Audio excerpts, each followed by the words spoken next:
timo kani wan gi mpango miluongo ni social protection program.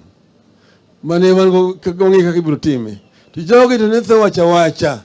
No biro konyo kemiluongo ni hasla. Ni hasla. Ni bottom up.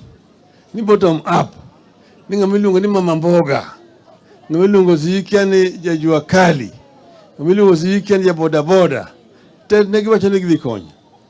Kagi dhi kuchane isani koro giloko nango usuru. Giloko nango? Nango? Onge piny manyalo dongo gi wach mar usuru kende. Ok nyal kelo dongruok.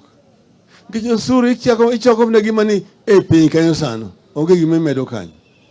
Ichalo ng'ama ni ei bur to kunyo ka in ei bur. Nyocha wacho ni nyaka nitie lokruok nyaka bedie. Kane wadhi e sirikal mokwongo kane wayombo sirikal mar KANU mar Nyayo. Wadhi e sirikal gi Kibaki.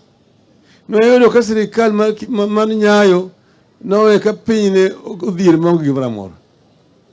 Sirikal mane Nyayo owenwa gi Kibaki ne rach moloyo mane Uhuru oweyo ni Ruto. Uwinjo? Wayudo ka uchumi mar Kenya ni shilingi bilion 500 mane uchumi nitie. To usuru mane gichoko ne shilingi bilion 200 kende.